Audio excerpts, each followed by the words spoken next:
Dread it, run from it, Hitler still arrives all the same, and now he's here. Austria was absorbed, the Czechs were amputated, but no, Hitler was nowhere near satisfied. Next in his path of carnage and destruction was Poland, a big Chungus country in the same weight class as Nazi Germany itself. Hell, their territories and militaries were roughly the same size, so everybody assumed that Poland would be able to put up a decent fight. Which begs the question, why did that beady-eyed Austrian painter motherfucker appear so confident?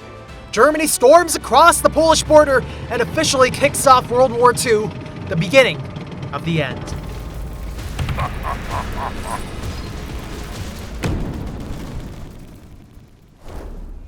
Turns out that Poland was, in fact, a nothing burger. Yes, 1.5 million versus 1.3 million soldiers seem like a fair fight, but you're not taking into account the quality of the Nazis' modern equipment, tanks, and airplanes. The gap only grows once you consider how truly experienced the Germans truly were at war. The Nazis went around fucking up their neighbors and meddling in the Spanish Civil War, farming up that sweet, sweet XP to become a monster. Poland, on the other hand, was just coming back from, being deleted from the map and whatnot.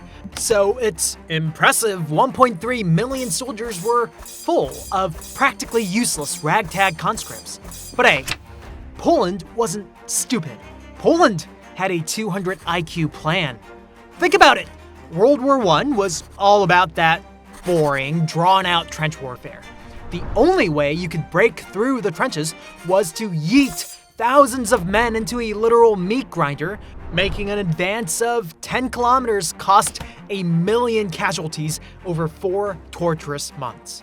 In this kind of war, the defenders were just ridiculously overpowered. So, Poland thought, all it needed to do was keep its guard up and hold.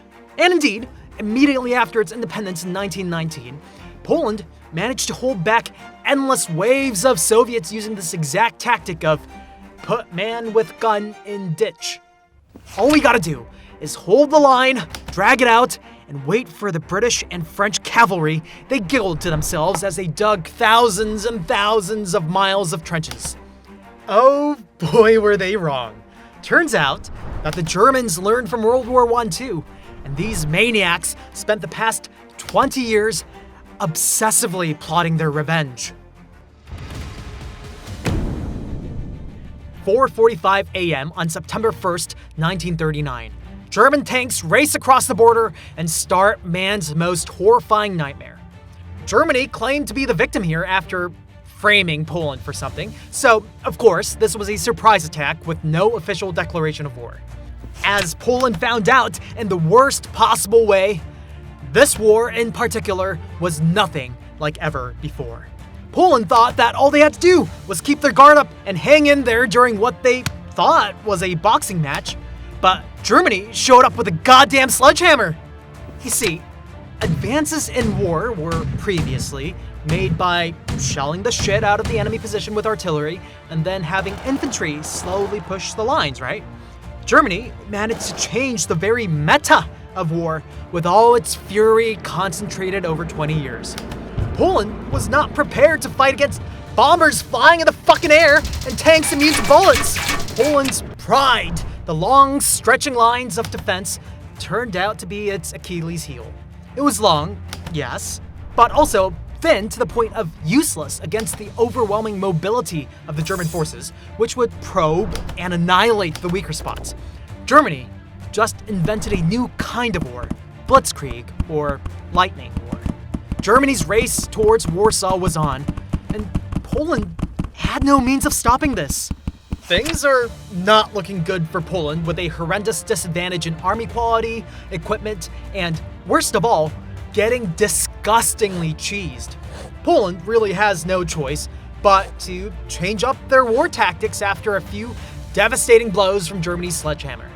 Their strategy now was to dash around screeching like a squirrel on Adderall and pray to God that Germany misses any vital organs. Maybe, just maybe, they can survive long enough for help to arrive. Speaking of which, where the hell is the cavalry? Germany, after bursting through Poland's pitiful line of defense, split up its army and advanced in two directions to encircle and eviscerate the entirety of Poland. The desperately awaited British and French cavalry finally attempted to get their shit together and declared war on Germany 2 days after the invasion on September 3rd, 1939. Keyword here, attempted. They weren't anywhere near useful, just guarding their posts along the borders and airdropping propaganda flyers. You see, Britain and France were still heavily suffering from World War I PTSD flashbacks, unable to bring themselves to actually invade Germany and knowingly unleash another hell on earth for their people. While they were awkwardly shuffling around doing jack shit, the Germans cheerfully reached Warsaw, surrounding and slaughtering Poland's main army before laying siege on the capital. Ouch. Germany hit a vital organ after all. Poland sacrifices the doomed capital and retreats eastward, doing whatever it can to buy the tiniest iota of time. Poland holes up in a small corner near Romania, dumping everything they have into this final line of defense like a janky Home Alone death house. And hey, it worked! Germany's hail of blows were finally slowing down. Despite the uselessness of the French, Germany couldn't, ignore them outright.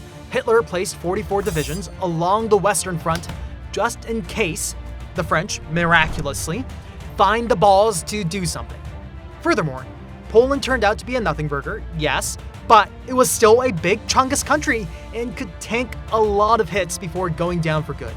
Nazi Germany expected the Polish conquest to last no more than 2 weeks, so only prepared 2 weeks worth of supplies. With the war approaching the 2-week deadline, Germany couldn't help but allow the anxiety to creep in, wondering if they threw the game. All was quiet on the Western Front, with France and Britain still doing nothing besides for the occasional aggro. But I bet you completely forgot about the Eastern Front, just like everybody else. The Soviet Union's Red Army appeared out of fucking nowhere to flank Poland. Britain and France were completely caught by surprise, but this was the worst possible disaster for Poland. The Molotov-Ribbentrop Pact was the secret treaty between Hitler and Stalin, remember? But why were the Soviets so late to the party? Hitler sure as shit wanted them to attack together as soon as the war started, like they agreed to in the first place. It's because Stalin was getting bad vibes from the Austrian painter, perhaps understandably so. He's literally Hitler after all. But hey, conveniently enough, the Japanese were causing some mischief over in the far eastern Manchuria. Those scoundrels. BRB, gotta deal with the Japs, was the perfect excuse for the Soviet Union to just sit back and observe how Britain, France, and America would react before committing a few war crimes, With their minds at ease, the Soviets swooped in to last hit when Poland was whittled down to 1 HP. Well, that's GG for Poland, with no way whatsoever to stop the torrent of 610,000 Soviet soldiers gushing in from the other border. Where could they run? The Nazis are on the other side, remember? The last Polish resistance gave up the ghost and surrendered on October 6th. This invasion killed 66,000 Polish soldiers and captured 940,000 Polish prisoners. Polish territory was neatly divvied up amongst Germany and the Soviet Union according to their original pact. Poland, the big chungus of East Europe, has fallen. As you all know, the story is just beginning. The Soviets immediately started to nibble away at the Baltic countries that they called dibs on through the Molotov-Ribbentrop Pact. The Baltic states of Lithuania, Latvia, and Estonia briefly enjoyed the respite of independence after the collapse of the Russian Empire, only to be dragged back under the iron fists of Moscow once again, kicking and screaming. Meanwhile, the border between Germany and France was unnervingly quiet after the deletion of Poland. Everybody now knew that the two scariest lunatics in the world teamed up, and France can't kick the can down the road any longer. They're right here, goddammit! And yet, France is still delulu, denying reality and saying, "Hey, I'll forgive you and call it good if you give back Poland, buddy. Do you really think Hitler's going to give back Poland? Germany too realized that Britain and France were pushed to their limits. This was going to be World War I all over again, a scorched earth base trade fight to the death. Now, what would you do if you were Hitler? France's mobilization was still a work in progress, so maybe if you attack right now, you might be able to fight on equal footing. But then again, you really don't have the resources to fight another war on the Western Front when you just finished the massive Poland conquest. Come on. This is Hitler we're talking about. You can't have the glorious Lebensraum for the German people while France still stands. War is inevitable. This has been David Bradford from Knowledge Raiders, and stay tuned for the next episode of our World War II series.